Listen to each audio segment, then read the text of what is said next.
আলাইকুম বন্ধুরা, কেমন আছো? আশা করি সকলেই ভালো আছো। আজকে আরেকটি নতুন টপিক নিয়ে আসছি। টপিকটা হলো, আমরা অনেকেই ফুটপাথ থেকে বা কোনো দোকান থেকে এরকম ম্যাজিক সুই কিনে আনি, যেটা ম্যাজিক সুই বলে বিক্রি করে। এটা কিনে আনি কিন্তু এটা ব্যবহার করতে পারি না। যেমন আমিও গত কয়েকদিন আগে কিনে আনছি। এটাকে কীভাবে ব্যবহার করতে হয় আজকে এটা দেখাবো।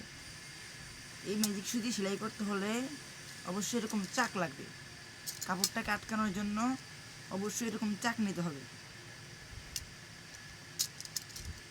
এই এরকম চাক নিতে হবে। যদি এরকম ছোটো চাক হচ্ছে রুমাল, এরপরে কোনো কিছু গিলাফ, বালিশের কভার, এই এরকম ইত্যাদি জিনিসগুলোর জন্য এরকম ছোটো চাক প্রয়োজন হয়। আর খেতা মানে নকশি খাতা, এরপরে জায়নামাজ, তারপরে বিছনা চাদর, এগুলো বানাতে হলে বড় চাক প্রয়োজন হয়। তো আমি যেহেতু বেশি কিছু এখন বানাবো না, ছোটোখাটো জিনিস তৈরি করবো, মানে রুমাল টুমাল, তাই আমি ছোটো চাক নিয়ে আসছি। এই প্রথমে যে কাজটা করতে হবে সেটা হচ্ছে এটার সাথে, মানে এই চাকটার সাথে এই মানে কাপড়টাকে একদম টাইট করে লাগাতে হবে। লাগিয়ে দেখাচ্ছি।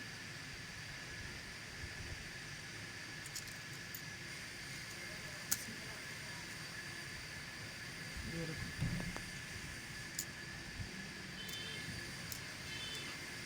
এই নিচে যে একটু মানে এরকম চিপ দিয়ে যাতে টাইট হয় এটা, তারপরে এইটাকে টাইট দিতে হবে নাটটাকে।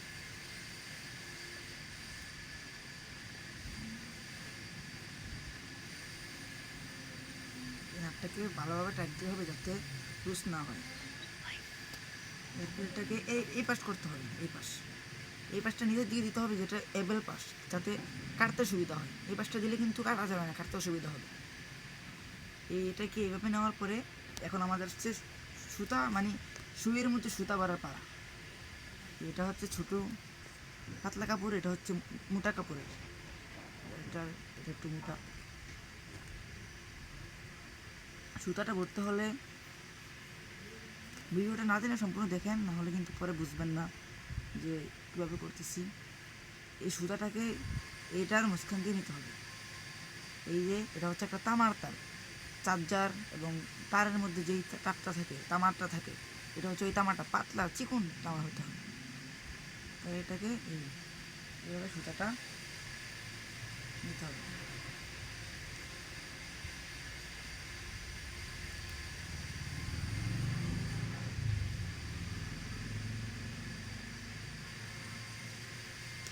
সুতাটা কীভাবে নিতে হবে, কোনো গিটটা দেওয়া যাবে না। আমি বলতেছি, মানে কোনো গিটটা কিন্তু দেওয়া যাবে না, এটা এতটুকু থাকবে বাস। এবার এই দুইটা মাথা সমান করে নিতে হবে। দুইটা মাথা সমান করার পর এই সুইটার পিছন দিক দিয়ে এই দুইটা তার পিছন দিক দিয়ে এভাবে ঘুরতে হবে আস্তে আস্তে।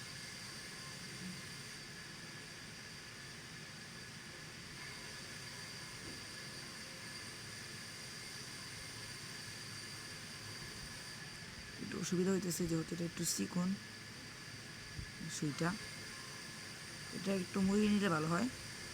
মুড়িয়ে নেওয়ার পরে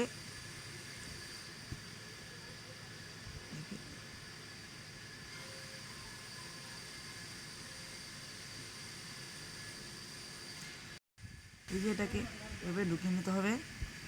এটাকে এরকম টান দিয়ে এনে এভাবে হাত দিয়ে ধরতে হবে। এরপরে এই জায়গায় সেলাই মেশিনের সুইয়ের মতো একটা ছিদ্র থাকে এই জায়গায়। এটা আবার এভাবে উল্টো দিক দিতে হবে না, যে দিক দিয়ে সুতাটা বাহির হয়েছে, মানে কাটা মাথা, এই মাথার এদিক দিয়ে ঢুকাতে হবে এটাকে।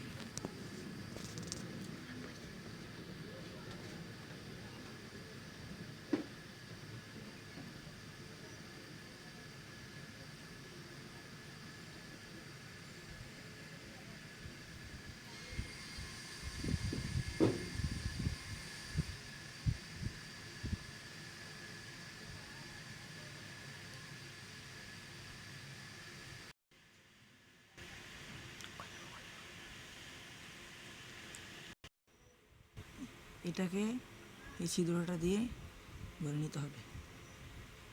আস্তে করে টানতে হবে যাতে সুইয়ের মাথা ভেঙে না যায়, এইভাবে টানতে হবে। এরপরে এটাকে আমরা খুলে নেব। এটা খুলে নেওয়ার পর এটার মাথাটা মানে ছোটো রাখতে হবে, কোনো গিটটা দেওয়া যাবে না, এরকম ছোটো রাখতে হবে। আবার এভাবে ধরা যাবে না, তাহলে কিন্তু সুতাটা আসবে না। এভাবে ধরতে হবে। ধরার পর এইভাবে ধরার পরে এইভাবে সম্পূর্ণটা ভরে দিতে হবে। এরপরে সামান্য একটু বের করে আবার সম্পূর্ণটা এরকম করে সেলাই করতে হবে।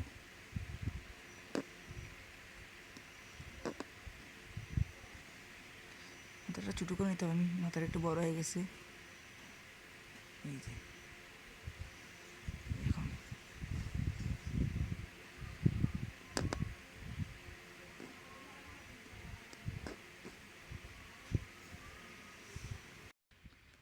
এরকম সম্পূর্ণটা ঢুকাতে হবে। এরপরে সামান্য একটু বের করতে হবে, আবার সম্পূর্ণ ঢুকাতে হবে, সামান্য একটু বের করতে হবে। এরকম আস্তে আস্তে কাজ করতে হবে। এরপরে এভাবে দ্রুত করা শিখে যাবেন। এরকম সম্পূর্ণটা ভরতে হবে। এরকম আস্তে আস্তে আস্তে আস্তে কাজগুলো করতে হবে। এরকমভাবে সেলাই করতে হবে, কোনো সুতা কাটা লাগবে না। আস্তে আস্তে সুতা এমনি শেষ হয়ে যাবে। এই যে সুতা এখন কিন্তু প্রায় শেষ। এই যে সুতা শেষ। সুতা শেষ হওয়ার পরে কী করতে হবে, এটাকে যে এদিক দিয়ে যেমন একটু যেহেতু একটু ফাঁক ফাঁক হয়ে আছে, লুজ হয়ে আছে, এটাকে টান দিতে হবে। এভাবে টেনে এটাকে সমান করতে হবে। সমান করার পরে এরকম একটা কেচি নিতে হবে। কেচি নিয়ে এভাবে কেটে দিতে হবে। কেচি নিয়ে এভাবে কেটে দিতে হবে। আজকের ভিডিওটা এই পর্যন্ত ছিল। ভালো লাগলে লাইক করবেন, চ্যানেল নতুন হয়ে থাকলে সাবস্ক্রাইব করে রাখবেন। আসসালামু আলাইকুম।